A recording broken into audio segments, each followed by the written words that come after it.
Chapter 9: Divine Timing. There is a particular kind of illusion that arises when human beings look at their lives as a collection of separate events. Birth appears separate from childhood. Childhood appears separate from adulthood. Family appears separate from circumstance. Circumstance appears separate from relationships. Relationships appear separate from opportunity. Opportunity appears separate from timing. And timing appears separate from consciousness. Yet, when the entire movement of a life is examined as one continuous process, these divisions begin to dissolve. The conditions of existence are not isolated events, they interact. Birth establishes conditions. Those conditions shape development. Development shapes perception. Perception influences action. Action produces consequences. Consequences create further circumstances. Circumstances generate learning. Learning alters consciousness. And altered consciousness changes what can happen next. The result is a continuous field of interaction. Within the philosophical framework of this book, this field can be understood as divine timing. Divine timing does not necessarily mean that an external deity personally schedules every event. It means that existence may possess an order far deeper than the limited perspective of the individual can immediately perceive. What appears to be coincidence from one level of awareness may participate in a larger correspondence from another. What appears premature may become meaningful later. What appears delayed may have been preparing the conditions necessary for its eventual arrival. And what appears to be an interruption may become the very circumstance through which consciousness develops the capacity required for the next stage. The timing of the curriculum is not always obvious to the student. That does not mean there is no timing. The beginning is already a condition. Every incarnation begins inside conditions that the individual did not consciously select: a particular body, a particular family, a particular geographical location, a particular culture, a particular historical period, a particular biological constitution, a particular social environment, a particular set of opportunities and limitations. Before the individual makes their first conscious decision, an enormous amount of the curriculum is already present. This is one of the reasons the question of free will cannot be separated from the question of incarnation. We do not begin from zero. We begin from somewhere. And where we begin profoundly influences what becomes possible. A person born into wealth encounters a different set of possibilities from someone born into poverty. A person born into a peaceful era encounters a different historical field from someone born during war. A person born into a deeply spiritual household encounters different ideas from someone raised in an entirely materialistic environment. A person born with extraordinary physical ability encounters the body differently from someone born with significant limitations. These conditions do not necessarily determine the entire life, but they establish the initial terrain. The curriculum begins before conscious choice appears. Birth as entry into a field. From the traditional Indic perspective, incarnation is not simply the random arrival of an isolated individual into an otherwise unrelated world. The jiva enters embodied existence carrying karmic momentum. The precise metaphysical mechanics of reincarnation are matters for philosophical and scriptural interpretation, but within the model developed here, incarnation can be understood as entry into a particular field of conditions compatible with the consciousness being embodied. This gives birth itself a different significance. Birth is not merely an event, it is an intersection. The individual enters a body, a family, a culture, a language, a historical era, a geographical environment, a biological inheritance, a social structure, a particular range of opportunities, and a particular field of limitation. These conditions begin interacting immediately. The child does not first develop independently and then encounter the world. The world participates in the development from the beginning. The environment becomes part of the consciousness being formed. The family becomes part of the karmic field. The body becomes part of the curriculum. History becomes part of the lesson. The incarnation is therefore not a consciousness placed into an arbitrary container. It is consciousness entering a specific configuration of experience. Family as curriculum. Family is perhaps one of the clearest examples of this principle. A family is not merely a collection of individuals sharing a household. It is a field of relationships through which consciousness is shaped. Within family, a person encounters authority, attachment, dependence, protection, conflict, affection, expectation, identity, belonging, separation. The family can therefore become one of the earliest and most powerful environments through which samskaras are activated and reinforced. Certain tendencies may be strengthened, others may be challenged, some identities may form, others may eventually need to dissolve. The important point is not that every family event must be interpreted as a predetermined lesson. That would reduce a profound concept into a simplistic formula. Rather, the family provides a particular field of developmental conditions. Consciousness meets those conditions. Its responses become part of its unfolding. The same family circumstance can therefore produce different outcomes in different members. One person develops resentment, another develops compassion, another develops independence, another develops attachment, another develops spiritual inquiry. The environment is shared, the curriculum is individual. Culture as invisible architecture. Culture operates even more subtly. A person born into a culture rarely notices the extent to which that culture shapes perception, because it provides the assumptions through which perception initially develops. Language determines distinctions, tradition determines categories, religion determines metaphysical possibilities, education determines what is considered knowledge, social expectations determine what is considered normal. The individual therefore begins life inside an invisible architecture. They inherit ideas about what a successful life looks like, what constitutes failure, what relationships should be, what authority deserves obedience, what is sacred, what is ordinary, what is possible, what is impossible, what is valuable, what should be feared, what should be desired. Much of this is absorbed before the individual has developed the capacity to question it. Culture therefore becomes part of the perceptual curriculum. Spiritual development frequently begins when consciousness recognizes that some of the boundaries it assumed belonged to reality actually belonged to the culture through which reality had been interpreted.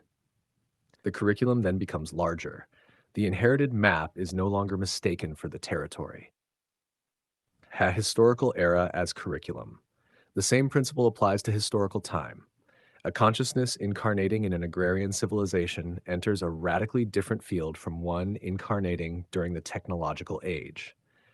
The available knowledge differs, the available technologies differ, the social structures differ, the collective challenges differ, the dominant forms of ignorance differ, the dominant forms of power differ, even the questions available to consciousness differ. A person born centuries ago could not meaningfully engage with certain questions that only became possible after later developments in human knowledge. Likewise, a person born today encounters unprecedented forms of information, communication, technological power, and collective complexity. The historical era, therefore, becomes part of the curriculum. The lessons of an age are not necessarily identical to those of another. Human consciousness evolves through time while remaining embedded within the consequences of what previous generations created. The individual inherits history, then participates in creating what comes after it. Biology as curriculum. The body is another component of the field. Physical constitution affects experience. Strength affects possibility. Weakness affects possibility. Health affects possibility. Illness affects possibility. Sensory capacity affects perception. Hormonal states affect experience. Age affects capacity. Mortality establishes a boundary around embodied existence. The body is therefore not merely a vehicle consciousness happens to occupy. It is one of the primary conditions through which consciousness encounters manifestation. This does not mean that every biological condition should be assigned a simplistic karmic explanation, nor does it mean that illness or disability should be interpreted as punishment. The deeper principle is that embodiment creates a particular field of experience. Consciousness develops through that field. The body may therefore provide both limitations and opportunities. Its limitations can become part of the curriculum. Its capacities can become instruments through which the curriculum is explored. Psychology as curriculum. The same is true of psychological structure. Every person enters life with a particular configuration of tendencies. Some are obvious, others remain hidden. Some emerge early, others appear only when circumstances activate them. Fear, attachment, ambition, sensitivity, curiosity, aggression, compassion, withdrawal, control, trust, suspicion, desire, aversion. These tendencies influence the way reality is experienced. A person does not encounter the world directly as pure awareness. The world is filtered through the structures of consciousness. This is why two people can inhabit the same physical environment and experience entirely different realities. One sees opportunity, another sees threat. One sees uncertainty, another sees possibility. One sees rejection, another sees freedom. The outer environment matters, but so does the structure through which that environment is perceived. Psychology therefore becomes another layer of the curriculum. Circumstance is not random. Material circumstances are often treated as disconnected events. A person meets someone, a job appears, an opportunity disappears, a journey is delayed, a relationship begins, a relationship ends. An unexpected event changes everything. From the limited perspective of the individual, these events can appear unrelated. But the karmic framework asks us to consider whether circumstances can form patterns. Not every event needs to be individually scripted. A complex system can generate highly ordered sequences without requiring every detail to be externally micromanaged. The important question is, open quote, what does this circumstance interact with within consciousness? Close quote. An event may activate a dormant samskara. A relationship may expose an attachment. A failure may reveal an assumption. A chance encounter may introduce knowledge that becomes important years later. A delay may create the conditions for another event to occur. The significance of the event may therefore only become visible retrospectively. This is where timing becomes mysterious. The architecture of coincidence. Coincidence presents one of the most interesting questions in any spiritual philosophy. Sometimes events align in ways that appear extraordinarily unlikely. Two people meet at precisely the right moment. An unexpected conversation provides exactly the information needed. A journey is delayed, and that delay creates another opportunity. A book appears during a period when its contents become transformative. A person enters one's life shortly before a major transition. These events can be dismissed as meaningless coincidence. They can also be interpreted as evidence of divine orchestration. Uh, the framework developed here allows for a more subtle possibility. Perhaps coincidence is what order looks like from within a limited perspective. A person sees only the immediate event. The larger system contains countless interacting variables. The individual cannot see the entire network. Therefore, an event may appear random simply because the causes producing it are too extensive to perceive. This does not prove that every coincidence is divinely arranged. It suggests that apparent randomness and underlying order are not necessarily opposites. Meaningful timing. Timing becomes meaningful when an event interacts with consciousness in a way that produces development. The same event occurring at a different stage of life may have almost no significance. A teaching encountered at 20 may be ignored. The same teaching encountered at 40 may transform everything. A person met too early may be unable to recognize their significance. The same type of encounter occurring later may become transformative. A challenge encountered before a capacity has developed may overwhelm. The same challenge encountered afterward may become an initiation. The event has not necessarily changed. The consciousness encountering it has. This is why divine timing cannot simply mean, open quote, everything happens at the perfect clock time. Close quote, it is deeper than that. It means that the significance of an event depends upon the state of consciousness encountering it. The curriculum has timing because the learner has stages. The right experience at the wrong time. There are moments when something appears to be exactly what we wanted, yet it does not work. An opportunity arrives, the circumstances seem perfect, and still something prevents it from unfolding. Later, another opportunity appears. This time, the conditions are different. The person is different. Their understanding is different. Their capacity is different. What once could not be integrated can now be integrated. This can be understood through the logic of the previous chapters. A possibility is not meaningful simply because it exists. It must be accessible, and accessibility depends upon capacity. Divine timing is therefore inseparable from consciousness. The question is not simply, open quote, when will this happen, close quote. It is, open quote, when will consciousness be capable of receiving what this experience has to offer, close quote. Delay as preparation.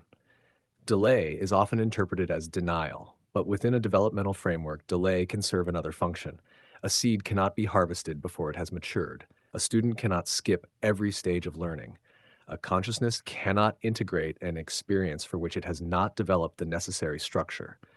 Sometimes what appears to be delay is the interval in which capacity is being constructed. The individual may believe nothing is happening, yet internally, something is changing. Old assumptions weaken, new questions arise, attachments become visible, perception expands. The person becomes capable of something they were previously incapable of. Then the circumstance arrives. It feels sudden, but the preparation was not sudden. The timing was the culmination of processes that had been unfolding invisibly.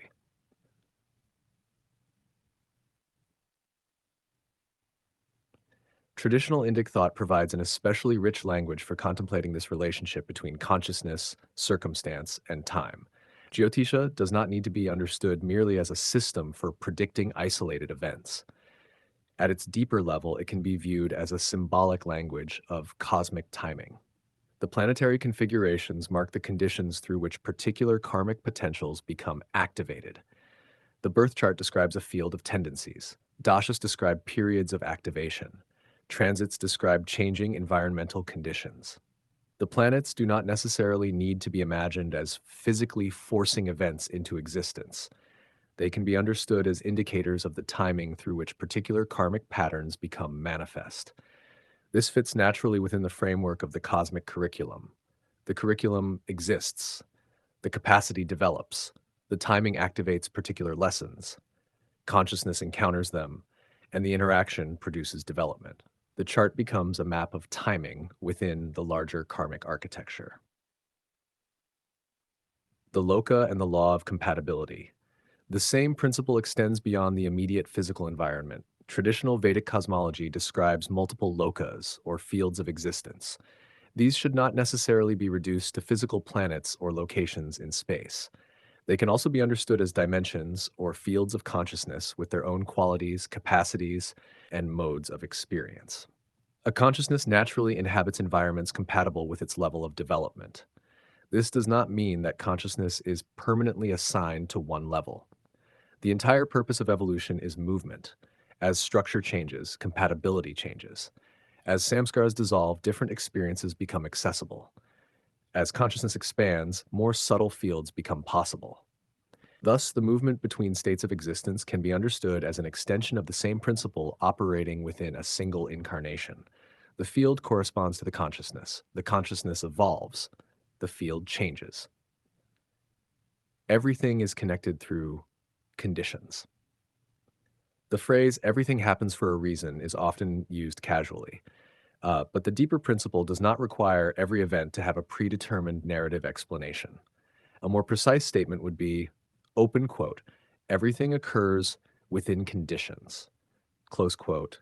Every event has antecedents, every circumstance has causes, every action occurs within a field, every response changes that field, every change becomes a condition for something else. The universe is therefore a vast network of conditionality. From the human perspective, this network is too complex to comprehend in its entirety. We therefore experience isolated events. The larger system experiences relationships between events. This is why divine order may remain invisible while still being experienced. We see fragments. The whole contains the relationships between them. The illusion of randomness. Randomness may therefore sometimes be a statement about perception rather than ultimate reality. If you see one chess move without seeing the entire game, it may appear arbitrary. If you know the player's strategy, the move becomes intelligible. Likewise, a single event in a human life can appear meaningless. A decade later, its significance may become obvious. The event did not necessarily acquire meaning afterward. The person acquired the capacity to perceive the meaning. This is another form of the retrospective illusion. The present consciousness sees relationships that the earlier consciousness could not. The pattern was there. The perception was not. The precision of circumstance. The deeper one looks, the more interconnected the field becomes. Birth establishes biology. Biology influences psychology. Psychology influences behavior. Behavior influences relationships. Relationships influence circumstance. Circumstance influences perception. Perception influences action. Action creates consequences. Consequences modify consciousness. Consciousness influences future circumstance. This is not a straight line. It is a living network. Within such a network, precision does not require simplistic predestination. It can emerge from correspondence. Each element participates in the configuration of the whole. This is why karmic administration can function through lawful principles rather than constant supernatural intervention. The system itself carries information. The system itself produces feedback. The system itself adjusts through the actions of consciousness, participating within it. When coincidence becomes curriculum. There is a moment when coincidence becomes personally meaningful. It occurs when an event intersects with a question already developing within consciousness. Someone has been searching for an answer. A particular teaching appears. Someone has been struggling with a pattern. A person enters their life who exposes it. Someone is preparing for a transition.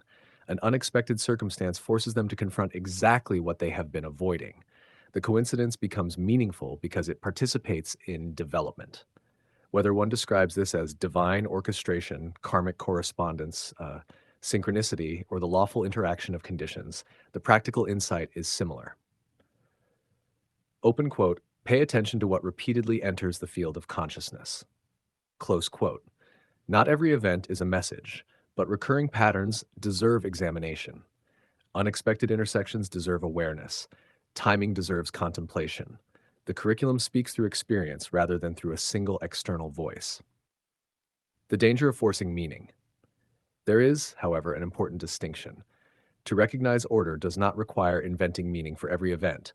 A mature understanding of divine timing does not turn every inconvenience into a cosmic sign. Not every missed bus is a message. Not every stranger is a soul contract. Not every illness contains a secret spiritual assignment. Not every coincidence requires interpretation. The purpose of this framework is not to make reality more superstitious. It is to make us more attentive. There is a difference between recognizing correspondence and projecting meaning. The first observes, the second assumes.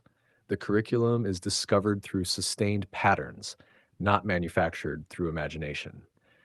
This distinction preserves the philosophical integrity of the model, the intelligence of the whole. If reality is an interconnected field, then individual consciousness is participating in something vastly larger than itself. The individual sees their own life. The larger system contains the lives of countless beings. One person's decision changes another person's circumstances. One generation's actions create another generation's conditions. One society's development alters the possibilities available to those who follow. Karma, therefore, cannot be understood as a completely isolated individual process.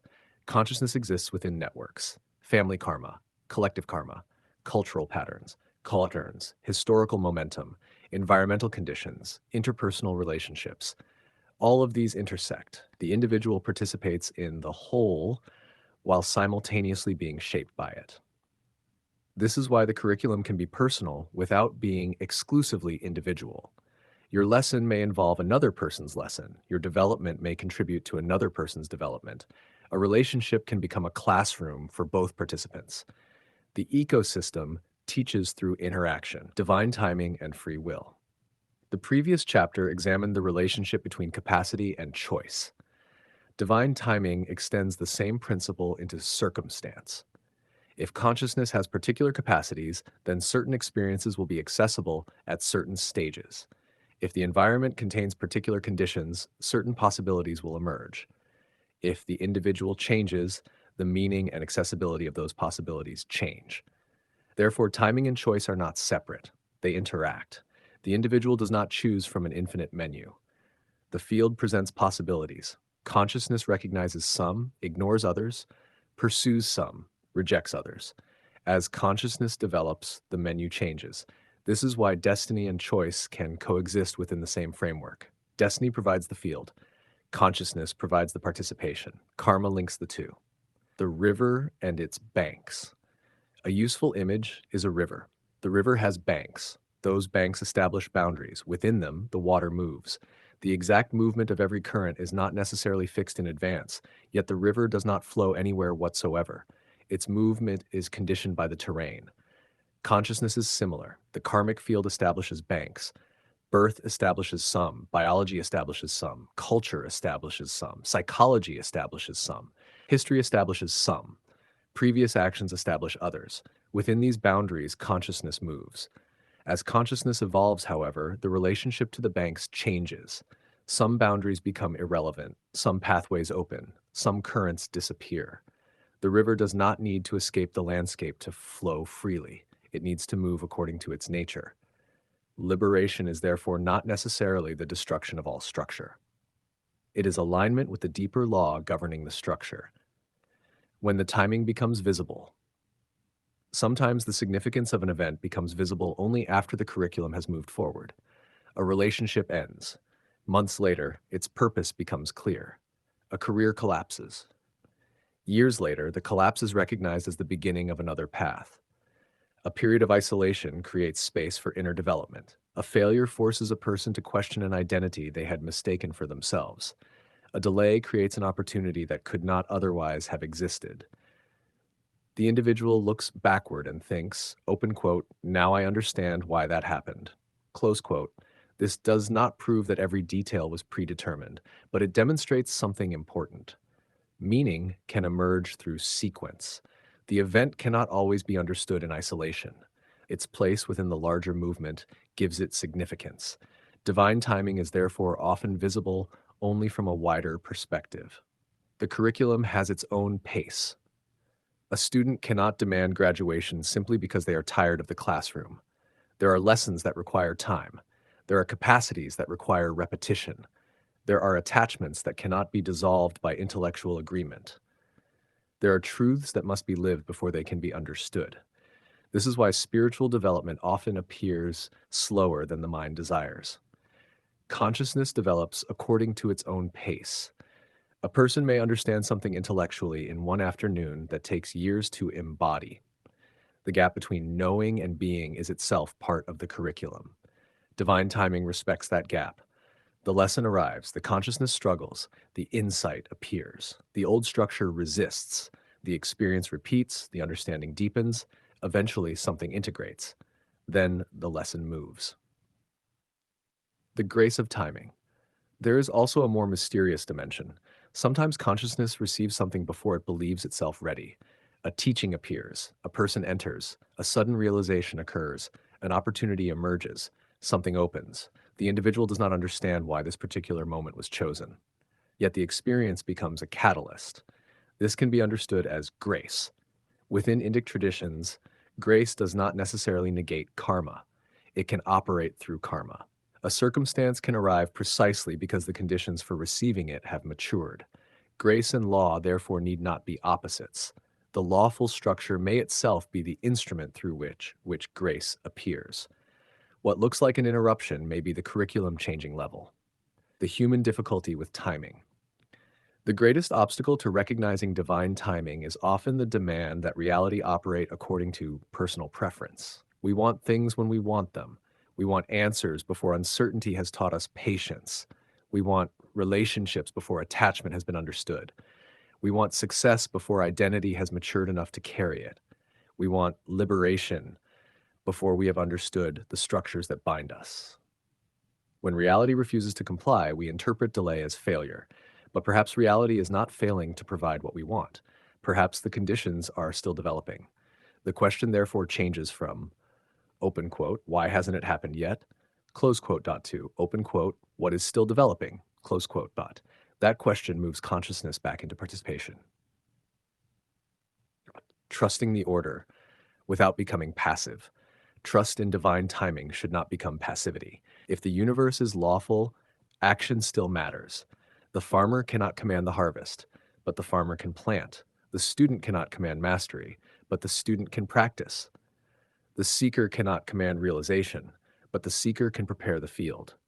Divine timing does not mean sitting motionless and waiting for destiny. It means acting within the present conditions without demanding that the entire future become visible first. The next step is often all that is accessible, and that may be exactly what the curriculum requires. The present is the meeting point. The past supplies momentum. The future contains possibility. The present is where they meet. This is why the present moment is so important in karmic development. The present contains inherited conditions, but it also contains awareness. The individual cannot change what has already happened. They cannot directly possess the future, but they can participate in the present. They can observe, they can respond, they can practice, they can release, they can inquire, they can act. And whatever consciousness becomes through those actions will determine what becomes accessible next. The present is therefore not merely a moment in time, it is the point at which karma becomes evolution. Everything unfolds through consciousness. We can now bring together the principles established throughout Part 3. Chapter 7 established that, open quote, capacity determines action, close quote. Chapter 8 established that, open quote, hindsight reveals possibilities that may not have been accessible in the past, close quote. Chapter 9 extends this into the field of circumstance. Open quote, timing determines when particular possibilities and experiences become accessible within the evolving structure of consciousness, close quote. Birth provides the initial field. Family shapes early structure. Culture shapes perception. Biology shapes embodiment. History shapes circumstance. Psychology shapes interpretation. Karma carries momentum. Consciousness participates. Experience generates learning. Learning changes capacity. Capacity changes possibility. Possibility changes circumstance. And the cycle continues. This is not a straight line, it is a living spiral. Each revolution contains the previous one, but at a different level of awareness. The deeper meaning of divine timing. Divine timing is therefore not simply the belief that everything happens exactly when some invisible planner has scheduled it. That interpretation is too narrow. Divine timing within this philosophical model means something more profound. Open quote. Existence unfolds through an interconnected order in which conditions, consciousness, consequence, and development continually interact. Close quote. The individual experiences only a small portion of this order. The whole is vastly larger. What appears accidental may participate in a chain of conditions. What appears delayed may be awaiting capacity. What appears premature may become preparation. What appears to be an ending may become the condition for another beginning. What appears to be an isolated event may reveal itself as one part of a much larger pattern. The timing becomes visible as consciousness becomes capable of seeing relationships between events. The order was not necessarily created by our perception. Our perception simply became capable of recognizing it. And conclusion, the timing of the curriculum. A human life can appear to be a sequence of unrelated events: birth, family, school, relationships, loss, opportunity, failure, success, illness, discovery, change, death. But from within the framework developed throughout this book, these are not merely isolated points, they are movements within a larger field. Birth establishes conditions. Conditions shape consciousness. Consciousness encounters experience. Experience produces consequence. Consequence produces learning. Learning changes capacity. Capacity changes what becomes accessible. And what becomes accessible changes the next stage of the journey. This is the mechanics of divine timing. The universe does not need to be imagined as a celestial administrator constantly moving pieces across a board. The order can operate through the laws already embedded within existence. Karma provides continuity. Consciousness provides participation. Circumstance provides resistance and opportunity. Time provides sequence. Experience provides instruction. And development provides direction. The individual sees fragments. The curriculum contains the sequence. Sometimes the meaning of an event is immediate. Sometimes it requires years. Sometimes the significance remains hidden.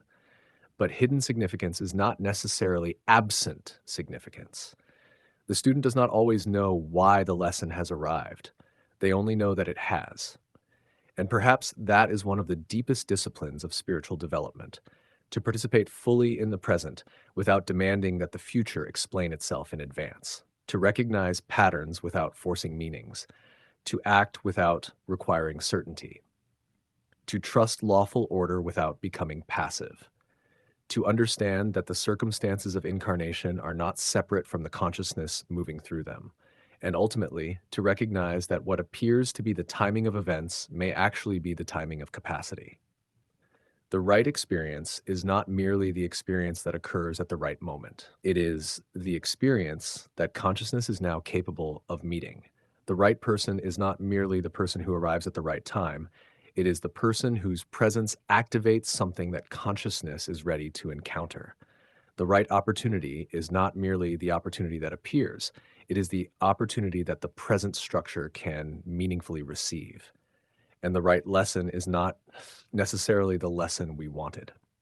It is the lesson the present configuration of consciousness can now begin to understand. This is why divine timing is ultimately inseparable from evolution. Reality does not merely unfold around consciousness. Reality unfolds through consciousness. And as consciousness changes, the meaning, accessibility, and direction of the unfolding change with it. The curriculum is not late. The curriculum is not early. It is meeting consciousness where consciousness is. And sometimes what we call divine timing is simply the moment when the student has finally become capable of receiving the lesson that was waiting all along.